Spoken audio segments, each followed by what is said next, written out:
নমস্কার বন্ধুরা, বিদিশাস blogs and bytes চ্যানেলে আপনাদের সকলকে স্বাগত। আজকে আপনাদের সাথে পনির বাটার মশালার রেসিপি শেয়ার করব। রেস্টুরেন্টের মতো পনির বাটার মশালা যদি বাড়িতেই বানিয়ে নেওয়া যায় তাহলে দোকান থেকে কিনে খাওয়ার আর প্রয়োজন পড়ে না।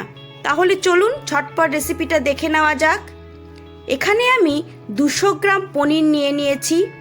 এইবার পনিরটাকে ছোট ছোট পিস করে কেটে নেব।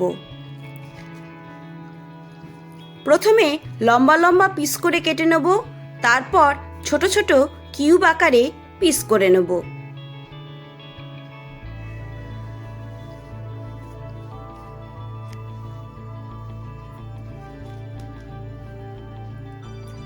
দেখুন, লম্বা করে প্রথমে কেটে নিলাম।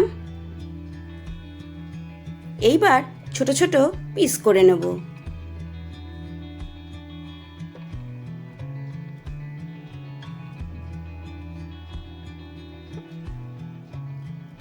আপনারা আপনাদের মতো করে পিস করে নিতে পারেন।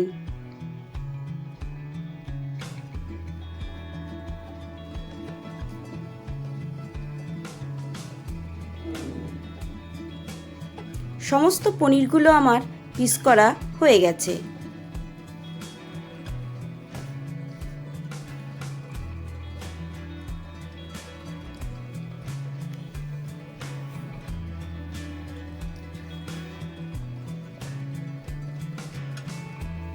কড়াই বসিয়ে দিয়েছি।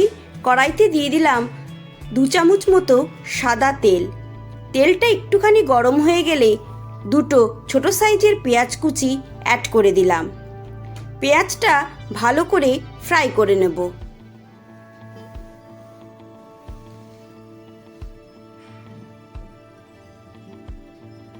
দেখুন, পেঁয়াজটা অনেকটাই ফ্রাই হয়ে গেছে। এইবার অ্যাড করব 1 চামচ আদা রসুনের পেস্ট। দিয়ে দিলাম একটা কাঁচা লঙ্কা। ঝালটা আপনারা যেমন খান সেই বুঝে ব্যবহার করবেন। এইবার ভালো করে ফ্রাই করে নিতে হবে যতক্ষণ না আদা রসুনের কাঁচা ভাবটা চলে যায়।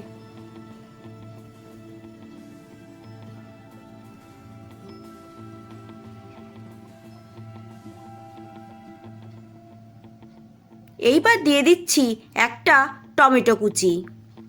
টমেটো দিয়েও 2 থেকে 3 মিনিট ভালো করে ফ্রাই করে নিতে হবে যাতে টমেটোর কাঁচা ভাবটা চলে যায়।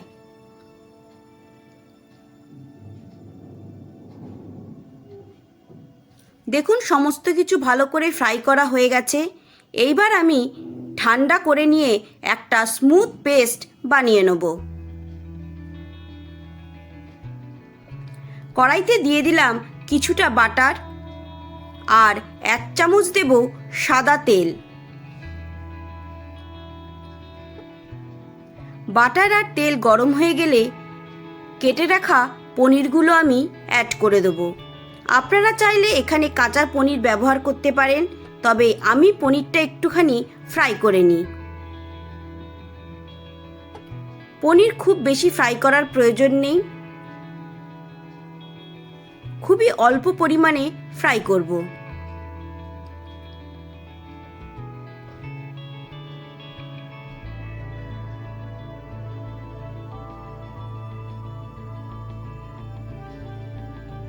দিয়ে দিলাম অল্প একটু নুন, আর কালারের জন্য দেব অল্প হলুদ গুঁড়ো আর অল্প লঙ্কার গুঁড়ো।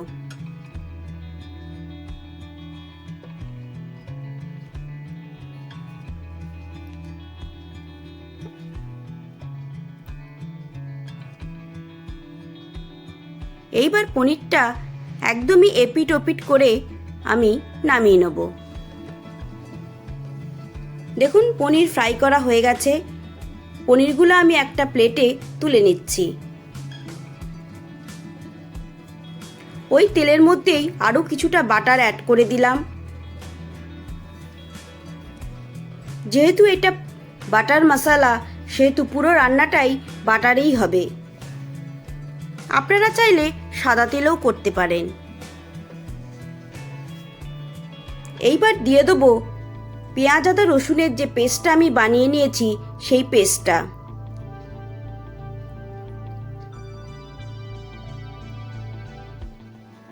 এক থেকে 2 মিনিট একটু ফ্রাই করে নেব। খুব বেশি ফ্রাই করার প্রয়োজন নেই, কারণ পেঁয়াজ আদা রসুন আগে থেকেই ফ্রাই করা আছে। এইবার দিয়ে দেবো 1/2 চামচ হলুদ গুঁড়ো, 1/2 চামচ ধনে গুঁড়ো, 1/2 চামচ জিরের গুঁড়ো, 1/2 চামচ লাল লঙ্কার গুঁড়ো, কালারের জন্য দেব 1/2 চামচ কাশ্মীরি লাল লঙ্কার গুঁড়ো। এইবার ভালো করে মশলাটা কষিয়ে নিতে হবে।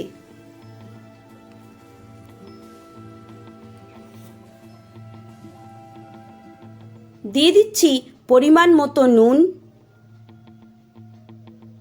আর দেব 1/2 চামচ চিনি। আবারও 2 থেকে 3 মিনিট একটু ভালো করে কষিয়ে নেব।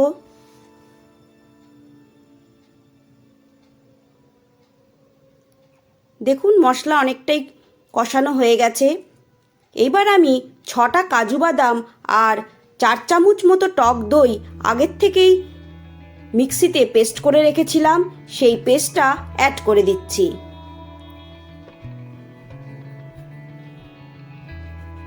আবারও 3 থেকে 4 মিনিট একটু ভালো করে কষিয়ে নিতে হবে।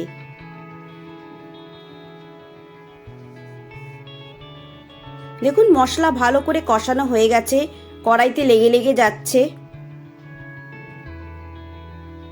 এইবার আগের থেকে ভেজে রাখা পনিরটা অ্যাড করে দেব।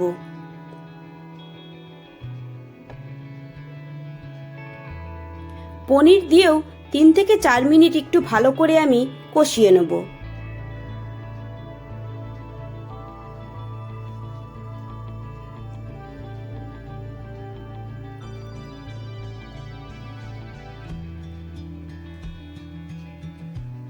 দেখুন ভালো করে কষানো হয়ে গেছে। এইবার মিক্সার বাটিটা ধুয়ে আমি পরিমাণ মতো জল দিয়ে দেব।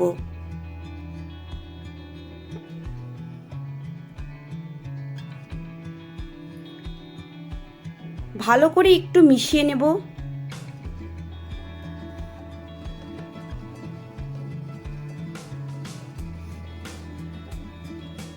ভালো করে মিশিয়ে নিয়ে আমি ঝোলটা ফুটতে দেব।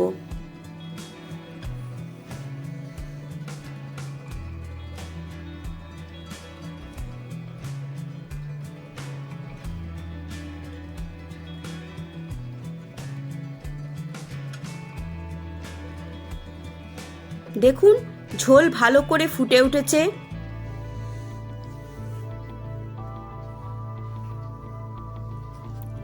এইবার দিয়ে দেব কিছুটা কসৌরি মেথি, আর দেব ধনেপাতা কুচি, দিয়ে দিলাম কিছুটা বাটার, আর দেব কিছুটা ফ্রেশ ক্রিম। এটা একদমই অপশনাল, আপনারা না চাইলে দেবেন না। তবে পনির বাটার মশলায় ফ্রেশ ক্রিম ব্যবহার করা হয়, আর ফ্রেশ ক্রিম ব্যবহার করলে পনির বাটার মশলার স্বাদটাই আলাদা হয়ে যায়, খেতে দুর্দান্ত হয়। দেখুন বন্ধুরা, পনির বাটার মশলা আমাদের একদম রেডি হয়ে গেছে। অবশ্যই এই পদ্ধতিতে একবার পনির বাটার মশলা বাড়িতে ট্রাই করবেন। রুটি, লুচি, পরোটা, ফ্রাইড রাইস, পোলাও যার সাথেই খাবেন একদম জমে যাবে। তাহলে বন্ধুরা, রেসিপিটা আপনাদের কেমন লাগলো অবশ্যই আমাকে কমেন্ট করে জানাবেন। ভালো লেগে থাকলে একটা লাইক করবেন, বন্ধু ফ্যামিলি মেম্বারদের সাথে শেয়ার করবেন। আবারও আপনাদের সাথে দেখা হবে নতুন রান্নার কোনো রেসিপি নিয়ে। সবাই ভালো থাকবেন, সুস্থ থাকবেন। ধন্যবাদ।